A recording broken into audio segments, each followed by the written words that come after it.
여러분, 인생이라는 기나긴 밭에 씨앗을 뿌리고 땡볕 아래 땀 흘려 일하던 봄과 여름이 지나면 마침내 모든 것을 거두어들이는 가을이 찾아옵니다.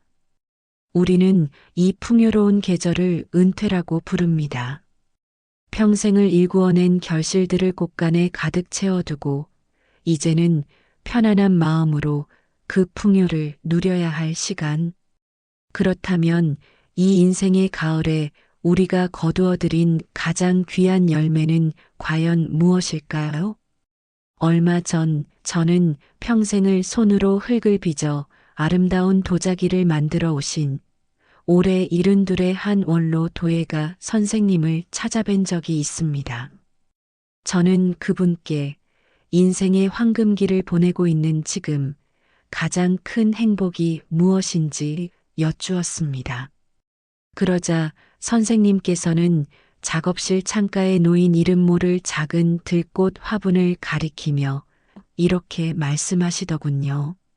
젊었을 때는 내 손으로 흙을 반죽하고 물레를 돌려 세상에 없는 모양을 빚어내는 것이 내 삶의 전부라고 생각했지.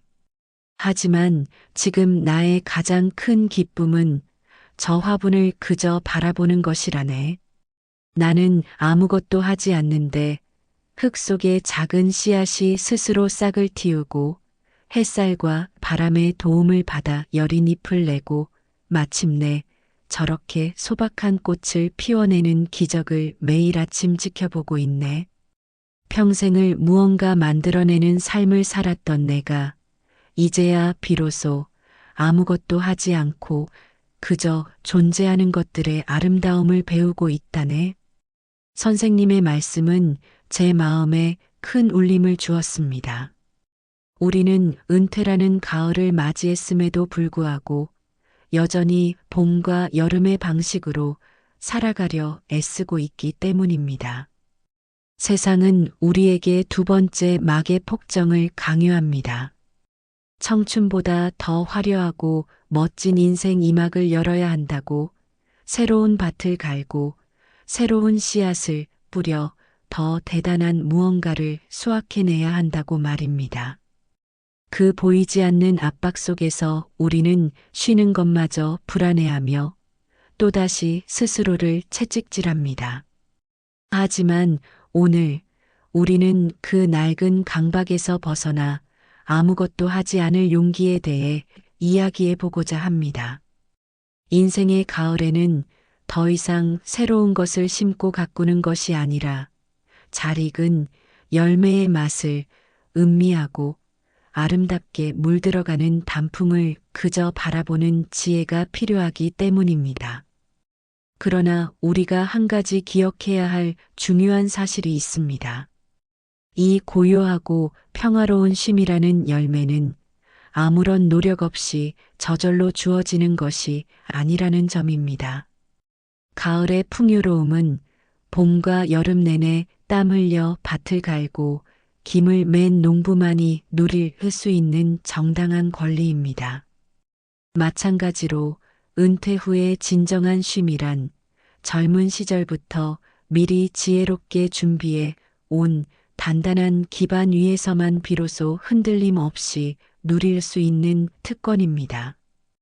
그렇다면 그 쉼을 온전히 누리기 위해 우리에게는 무엇이 필요할까요? 저는 그것을 우리가 인생의 풍경을 편안하게 감상하기 위해 앉을 4개의 다리를 가진 튼튼한 의자에 비유하고 싶습니다. 어느 한쪽 다리라도 짧거나 부실하면 의자가 위태롭게 흔들리듯이 이 4가지 기반이 균형을 이룰 때 우리의 노년은 비로소 평화로워질 수 있습니다. 그 의자의 첫 번째 다리는 마음의 무게를 덜어주는 단단한 주춧돌입니다. 두 번째 다리는 세상을 자유롭게 누빌 수 있는 튼튼한 두 다리 그 자체입니다. 세 번째 다리는 추운 날 등을 기댈 수 있는 따스한 온기의 벽입니다. 그리고 마지막 4번째 다리는 세상을 아름답게 내다보는 맑은 창문입니다. 진정한 쉼이란 바로 이 네 개의 다리가 완벽한 균형을 이룬 견고한 의자 위에 앉아 비로소 근심 없이 누릴 수 있는 평화입니다. 지금부터 우리는 이 의자를 어떻게 하면 튼튼하게 만들 수 있는지 그 첫 번째 다리, 우리 마음의 무게를 덜어주는 단단한 주춧돌을 세우는 지혜에 대한 이야기부터 시작하겠습니다. 그 첫 번째 다리, 우리 마음의 무게를 덜어주는 단단한 주춧돌은 어떻게 세워야 하는 것일까요? 그것은 바로 욕심을 내려놓은 재정적 안정을 의미합니다. 우리는 흔히 노후 자금을 거대한 저수지에 가득 찬 물에 비유하곤 합니다. 퇴직금과 평생 모은 예금이라는 물을 저수지에 가득 채워두고 매달 조금씩 그 물을 빼어 쓰는 것이지요. 하지만 이 방식에는 한 가지 큰 맹점이 있습니다. 저수지의 물은 한번 빼어 쓰고 나면 다시 채워지기가 어렵다는 점입니다. 매달 생활비로, 병원비로 수위가 조금씩 낮아지는 것을 볼 때마다 우리는 이 물이 다 마르면 어떡하지 하는 불안에 시달리게 됩니다. 하지만 지혜로운 노년의 경제는 거대한 저수지가 아니라 작더라도 마르지 않는 샘물을 만드는 것에 가깝습니다. 매달 정해진 날짜에 정해진 액수의 돈이 어디선가 솟아나와 나의 통장으로 졸졸 흘러들어오는 것. 바로 이 흐름이야말로 우리 마음을 지켜주는 가장 든든한 안전망입니다. 제가 아는 한 분의 이야기를 들려드리겠습니다. 대기업에서 평생을 성실하게 근무하고 은퇴하신 올해 75세 이한수 어르신입니다. 그분은 퇴직할 때 제법 두둑한 퇴직금과 조금씩 모아둔 예금이 있었기에 스스로는 이 정도면 자식들에게 손 벌리지 않고 편안히 놀며 살 수 있겠다고 생각했답니다. 그런데 은퇴하자마자 주변에서 들려오는 소리가 달랐습니다. 오랜만에 만난 친구들은 하나같이 주식이나 부동산 이야기뿐이었습니다. 이 사람아, 요즘 같은 세상에 그 큰 돈을 은행에 그냥 놔두면 바보 소리 듣네. 묻어두기만 해도 몇 배씩 불어나는 곳이 얼마나 많은데. 처음에는 평생 보수적으로 살아온 습관대로 마음을 굳게 먹고 거절했지만 모임에 나갈 때마다 그런 말을 듣다 보니 자신도 모르게 마음이 흔들렸다고 합니다. 결국 나만 이렇게 시대에 뒤처지는 건가 하는 불안감에 퇴직금의 일부를 친구가 추천한 낯선 곳에 투자하고 말았습니다. 결과는 참담했습니다. 불과 몇 년 지나지 않아 수천만 원이 공중으로 날아가 버린 것이지요. 어르신은 당시를 떠올리며 이렇게 고백했습니다. 그때는 정말 하루하루가 지옥 같았어요. 남은 돈으로 앞으로 생활이 가능할까? 혹시라도 병원에 갈 일이 생기면 어떡하지? 이러다 결국 집을 팔아야 하는 건 아닐까? 이 나이에 다시 일자리를 구할 수는 있을까? 별의별 생각이 다 들면서 밤마다 뒤척이며 뜬 눈으로 밤을 새웠습니다. 그렇게 뼈아픈 아픔을 겪고 나서야 이한수 어르신은 중요한 사실 하나를 깨달았다고 했습니다. 노년의 경제는 크게 불리는 것이 아니라 마르지 않는 흐름을 유지하는 것이 전부라는 점이었습니다. 은퇴 이후의 삶에서 필요한 것은 대박 투자로 자산을 늘리는 것이 아닙니다. 오히려 매달 일정하게 들어오는 생활비가 가장 중요합니다. 그 돈이 아주 많을 필요는 없습니다. 적더라도 꾸준히 꼬박꼬박 내 통장으로 흘러들어온다는 확신만 있다면 우리 마음은 비로소 든든한 평온을 얻게 됩니다. 실제로 제 지인인 한 은퇴자는 이렇게 말했습니다. 나는 국민연금 90만 원, 퇴직연금 60만 원, 주택연금 70만 원, 합쳐서 월 220만 원이 매달 들어와요. 솔직히 넉넉하진 않지만 이 돈이 내가 살아있는 동안에는 결코 끊이지 않고 들어온다는 확신이 있으니 더 이상 미래에 대한 불안이 사라집니다. 바로 이 안정감이 진짜 행복이에요. 그래서 은퇴 후 재정의 핵심은 더 이상 저수지의 크기에 집착하는 것이 아니라 나만의 샘물을 만드는 데 있습니다.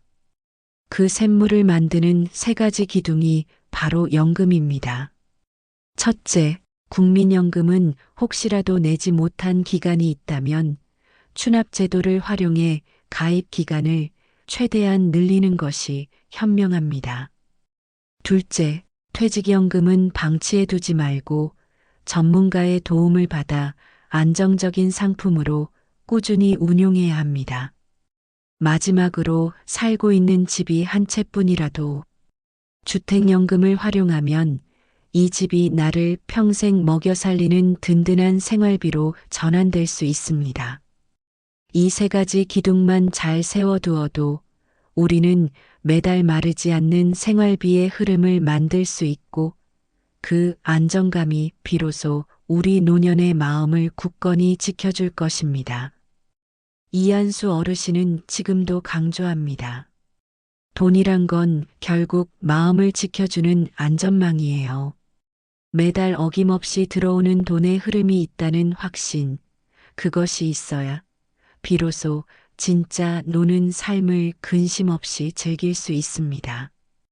이처럼 든든한 재정이라는 주춧돌을 세웠다 하더라도 그 위에 우리의 삶을 올곧게 세울 몸이라는 기둥이 부실하다면 무슨 소용이 있을까요? 그렇습니다. 우리가 만들고 있는 튼튼한 의자의 두 번째 다리는 바로 세상을 자유롭게 누빌 수 있게 하는 튼튼한 두 다리, 즉 꾸준한 건강 관리입니다. 제가 아는 한 어르신의 이야기는 건강이 우리 노년의 삶에서 어떤 의미를 갖는지 그 누구보다 아프게 증명해 줍니다. 올해 73이 되신 한상진 어르신은 은퇴 후 세계 일주를 하는 것이 평생의 꿈이었습니다. 퇴직 후 몇 년간은 아내와 함께 국내의 아름다운 곳들을 다니며 예행 연습을 했고 마침내 큰맘 먹고 유럽행 비행기 표를 끊어두셨습니다. 그런데 출발을 불과 몇 달 앞두고 뜻밖의 일이 벌어졌습니다. 평소 혈압 관리에 소홀했던 탓에 갑작스럽게 뇌졸중으로 쓰러지신 겁니다. 다행히 목숨은 건졌지만 한쪽 팔다리가 예전처럼 자유롭지 못하게 되고 말았습니다. 얼마 후 병문안을 갔을 때 어르신은 텅 빈 눈으로 창밖을 바라보며 이렇게 말씀하셨습니다. 돈이 아무리 있어도 소용없더군요. 가고 싶은 데를 내 마음대로 못 가니 자유가 다 사라져 버렸어요. 그분의 한섞인 목소리가 제 가슴을 크게 울렸습니다. 우리가 흔히 노후 준비라 하면 재정적인 부분만 떠올리지만 실제로 은퇴자들의 가장 큰 두려움은 돈 부족이 아니라 건강 악화입니다. 돈은 잃어도 다시 벌 기회가 있을지 모르지만 건강은 한번 무너지면 이전으로 온전히 회복하기가 너무나 어렵습니다. 특히 60세 이후부터는 우리 몸의 세 가지 지표가 남은 삶의 질을 좌우한다고 해도 과언이 아닙니다. 바로 혈압, 혈당, 그리고 근육량입니다. 고혈압과 당뇨는 노년기에 찾아오는 수많은 치명적인 합병증의 시작점입니다. 뇌졸중, 심근경색, 심부전과 같은 병들은 우리의 생명을 위협할 뿐만 아니라 기나긴 간병 생활로 이어져 나 자신은 물론 가족 전체의 삶을 송두리째 바꿔놓습니다. 그런데 많은 분들이 이 두 가지 못지않게 중요하지만 너무나 쉽게 간과하는 것이 있습니다. 바로 근육입니다. 의학적으로 60세 이후에는 매년 약 1%씩 우리 몸의 근육이 자연적으로 감소한다고 합니다. 70대가 되면 젊은 시절에 비해 근육량이 30% 이상 줄어들고 이 때문에 예전에는 가뿐했던 계단 오르기, 장바구니 들기, 심지어는 평범한 산책조차 숨이 차고 힘들어집니다. 근육이 줄면 단순히 힘만 약해지는 것이 아닙니다. 몸의 균형을 잡는 능력이 떨어져 낙상 위험이 기하급수적으로 높아지고 결국 일상에서 독립적인 생활을 유지하기 어려워지는 단계에 이르게 됩니다. 내가 매일같이 뒷산에 다녔는데도 요즘은 무릎이 아파서 도저히 오르질 못해요. 이런 하소연을 하시는 분들이 참 많습니다. 겉보기에는 열심히 운동한 것 같지만 사실은 걷기나 등산 같은 유산소 운동만으로는 우리 몸의 근골격을 지킬 수 없습니다. 그래서 은퇴 후에는 반드시 근력 운동과 유산소 운동의 균형을 맞춰야 합니다. 헬스장에 가는 것이 부담스럽다면 집에서도 충분히 할 수 있습니다. 가벼운 아령으로 팔 운동을 하고 의자에 앉았다 일어서기를 하루 20회씩 반복하는 것만으로도 하체 근력이 눈에 띄게 유지됩니다. 정기적인 건강검진 또한 절대 미루어서는 안 됩니다. 아직 괜찮아 라며 검진을 미루다가 큰 병이 발견되면 치료비도 걷잡을 수 없이 불어나고 삶 전체가 흔들리게 됩니다. 특히 암 검진, 심혈관 검사, 골다공증 검사는 정기적으로 꼭 받아야 합니다. 작은 문제가 발견됐을 때 조기에 잡아내는 것이 노후 의료비를 아끼는 가장 확실한 방법입니다. 음식도 마찬가지입니다. 나이가 들수록 입맛이 변하고 귀찮아서 식사를 대충 때우는 경우가 많습니다.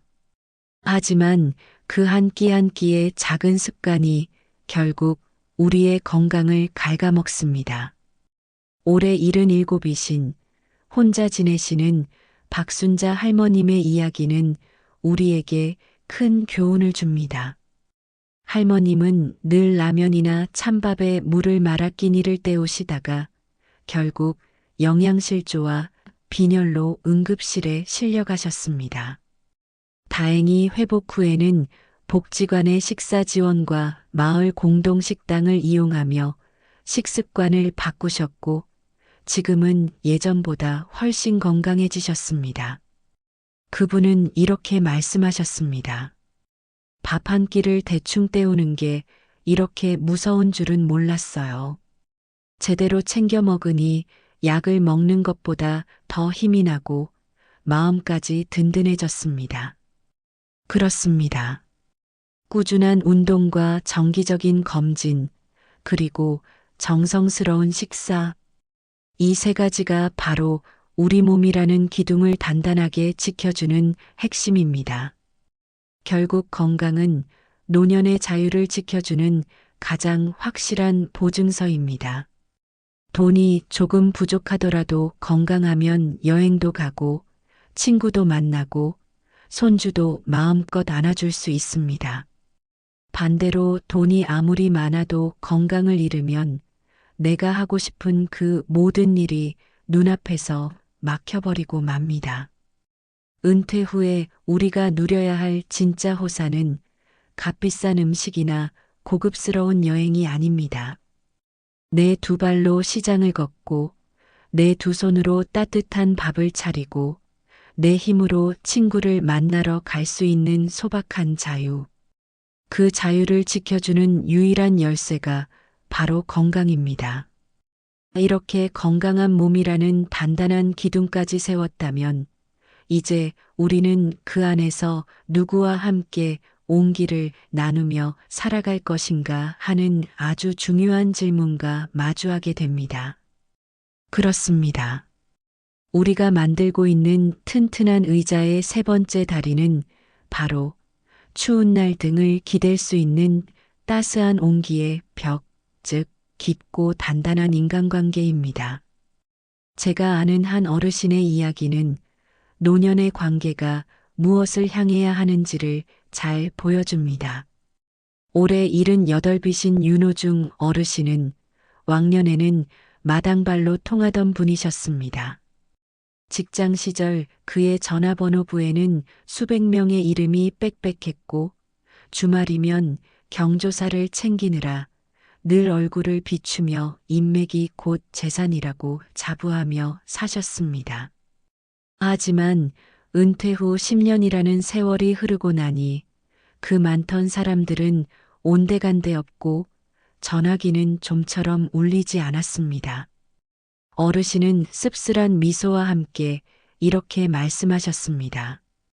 은퇴하고 나니까 비로소 알겠더라고. 진짜 내 편은 많아야 5명이야. 나머지는 다 스쳐 지나가는 인연이었을 뿐이지. 그렇습니다. 노년이 되면 관계의 폭은 자연스럽게 좁아지지만 대신 그 관계의 깊이는 그 어느 때보다 더 중요해집니다. 젊을 때는 사람이 많아야 든든하다고 생각하지만 나이가 들면 오히려 그 관계가 짐이 될 때가 많습니다. 경조사를 따라다니느라 몸이 지치고 돈 이야기가 섞이면 관계가 틀어지며 괜히 남의 말에 휘둘리며 마음만 피곤해집니다. 그래서 은퇴 이후 인간관계의 원칙은 아주 간단합니다. 많이가 아니라 깊게입니다. 노년의 인간관계는 넓게 펼치는 것이 아니라 오히려 불필요한 가지들을 쳐내서 더 단단하고 건강한 열매를 맺게 하는 가지치기의 과정과도 같습니다. 남편과 사별 후 힘든 시간을 보내셨던 이른한 살해 최인숙 여사님의 이야기는 이 가지치기의 지혜를 잘 보여줍니다. 그분은 혼자 사는 외로움을 달래려고 동창회, 종친회, 각종 동호회까지 닥치는 대로 나가셨다고 해요. 처음에는 바쁘고 사람이 많아 좋은 줄 알았지만 몇 년이 지나자 마음은 오히려 더 텅 비고 지쳐 있었습니다.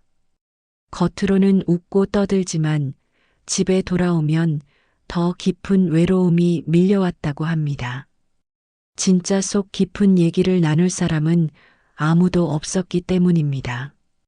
그러던 어느 날 잊고 지냈던 오랜 친구 한 명과 마주 앉아 차를 마시며 몇 시간 동안 속 얘기를 털어놓았다고 합니다. 화려한 모임 수십 번보다 그 한 시간의 진솔한 대화가 더 큰 힘과 위로가 되었다는 것을 그때 깨달으셨습니다. 그 후로 여사님은 불필요한 모임을 줄이는 대신 소수의 진짜 친구들과 자주 만나며 진짜 관계를 지켜가고 계십니다. 이처럼 소중한 관계를 지키기 위해 우리가 노년에 반드시 경계해야 할 것이 있습니다. 바로 돈이 섞이는 관계입니다. 아무리 가까운 사이라도 돈이 오가기 시작하면 순수했던 감정의 균형이 깨지고 오래된 우정마저 흔들릴 수 있습니다. 실제로 은퇴자들 사이에서는 돈 때문에 평생 친구를 잃었다는 이야기를 흔히 들을 수 있습니다. 그러니 돈거래는 단호히 끊고 대신 순수하게 마음을 나누는 관계만 남겨두어야 합니다. 자녀와의 관계 또한 새로운 재정립이 필요합니다. 부모 세대는 여전히 자식을 챙기고 조언하고 싶지만 자녀 세대는 이미 그들만의 삶을 살아갑니다. 너무 간섭하면 부담이 되고 너무 거리를 두면 서운함이 쌓입니다. 정답은 적당한 거리입니다. 자녀의 삶에 먼저 간섭하지는 않되 그들이 필요로 할 때는 언제든 기꺼이 손을 내밀어 주는 것. 그리고 내가 힘들면 언제든 얘기해. 나는 늘 여기 있다. 이 한마디에 믿음을 주는 것. 그것이 자녀에게는 가장 든든한 버팀목이 됩니다. 마지막으로 다른 사람과의 관계 못지않게 중요한 것이 바로 자기 자신과의 관계입니다. 즉, 혼자 있는 시간을 즐길 줄 아는 능력입니다. 많은 분들이 혼자 있는 것을 외로움이라 생각하지만 사실 그것은 고독과는 다른 개념입니다. 외로움이 타인과의 관계가 단절된 결핍의 상태라면 고독은 온전히 자기 자신과 마주 앉아 대화하는 충만의 시간입니다. 조용한 거실에서 좋은 책을 읽고 따뜻한 차를 마시며 지난 세월을 돌아보는 이 고독의 시간을 즐길 줄 아는 사람은 인간관계가 줄어들어도 결코 삶이 공허하지 않습니다. 오히려 내 마음이 차분하게 채워지고 다른 사람과의 관계도 더 건강해집니다. 결국 우리 삶의 마지막 순간에 곁에 남는 것은 수백 명의 이름이 적힌 전화번호부가 아니라 내 아픔에 진심으로 함께 울어줄 몇 명의 진짜 인연입니다. 그들을 지키고 그들과 깊이 나누며 살아가는 것. 그것이 바로 노년을 외롭지 않고 풍요롭게 만드는 지혜입니다. 이렇듯 재정의 주춧돌을 놓고 건강의 기둥을 세우고 관계의 벽으로 온기를 더했다면 드디어 우리 의자의 마지막 네 번째 다리를 맞출 차례입니다. 이 마지막 다리가 없다면 앞서 세운 모든 것들이 결국 모래성처럼 위태로워질 수 있습니다. 그것은 바로 세상을 아름답게 내다보는 맑은 창문, 즉 현재를 사랑하는 마음가짐입니다. 제가 얼마 전 만났던 올해 79이 되신 박복순 할머님의 이야기는 이 마지막 다리가 왜 그토록 중요한지를 우리에게 알려줍니다. 할머님은 평생 시장 한켠에서 나무를 다듬어 파시다가 은퇴하셨는데 지금은 하루 대부분을 작은 텃밭에서 보내십니다. 햇볕을 쬐며 고추와 상추를 가꾸고 저녁이면 그날 딴 채소를 다듬어 자식들에게 나눠주는 것이 하루 일과의 전부입니다. 제가 여쭈었습니다. 할머니, 이제 장사도 안 하시고 특별히 하시는 일도 없는데 심심하지 않으세요? 그러자 할머니는 환하게 웃으며 이렇게 대답하시더군요. 아니야. 지금이 내 평생 제일 바쁘고 제일 행복해. 내 나이에 뭘 더 바라겠어. 오늘 뜬 이 햇살이 고맙고 밭에서 나는 이 풋고추 하나가 나한테는 선물이지. 그 말씀이 제 마음을 울렸습니다. 사실 우리는 나이를 먹을수록 이미 지나가 버린 과거에 대한 후회나 아직 오지 않은 미래에 대한 불안 속에서 살아갑니다. 그때 조금만 더 열심히 일했더라면, 앞으로 병이 생기면 어쩌지, 돈이 모자라면 어떡하지, 이런 생각들에 사로잡혀 정작 가장 소중한 오늘이라는 선물을 놓치는 경우가 너무나 많습니다. 하지만 노년의 진짜 지혜는 바로 지금 이 순간을 온전히 사랑하는 마음가짐에서 시작됩니다. 나이가 들수록 지금 여기를 붙잡는 능력이 행복의 크기를 결정짓는 것입니다. 사실 노년의 가장 큰 적은 외로움이 아니라 불안입니다. 불안은 언제나 아직 오지 않은 미래에서 찾아옵니다. 돈이 떨어질까봐, 건강이 무너질까봐, 자식들이 멀어질까봐. 하지만 그 미래에 갇히는 순간, 우리는 지금 내 앞에 있는 평화로운 순간들을 잃게 됩니다. 그래서 전문가들은 노년의 마음을 지키기 위해 세 가지를 연습해야 한다고 말합니다. 첫 번째는 감사하기입니다. 오늘도 눈을 떴다는 사실, 내 손으로 밥을 먹을 수 있다는 사실, 내 두 발로 걸어 다닐 수 있다는 사실, 당연하다고 여겼던 모든 것들을 다시 감사로 바라보는 습관이 우리 마음의 우울을 크게 줄여줍니다. 두 번째는 비교하지 않기입니다. 친구가 더 큰 집에 살든, 연금이 더 많든, 그건 그 사람의 인생일 뿐 나와는 상관없는 일입니다. 비교는 나의 만족을 빼앗고 불안을 키울 뿐입니다. 내 삶의 기준은 남이 아니라 어제의 나와 오늘의 나입니다. 세 번째는 작은 의미 찾기입니다.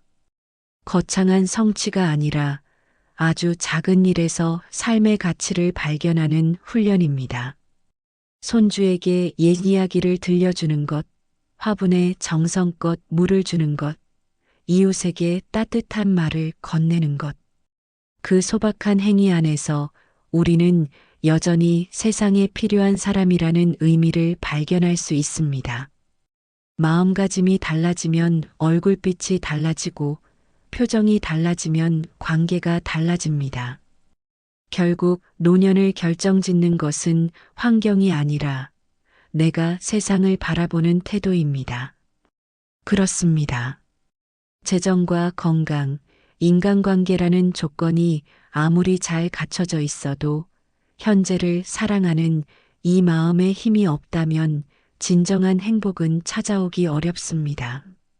노년은 더 이상 해야 할 일을 채우는 시기가 아닙니다. 그동안 해내느라 바빠서 놓쳤던 소중한 순간들을 하나씩 되찾는 시기입니다.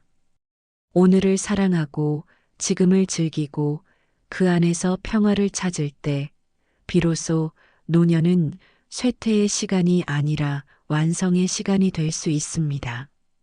여러분, 인생은 긴 여행과도 같습니다.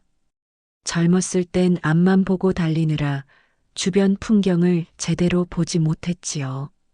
그런데 이제는 걸음을 멈추고 비로소 그 길가에 핀 작은 꽃 한 송이와 따스한 햇살을 온전히 느낄 수 있는 시간이 우리에게 주어졌습니다. 그것이 바로 노년의 특권입니다. 그러니 여러분, 이제는 해야만 하는 삶이 아니라 하고 싶은 삶을 사시길 바랍니다.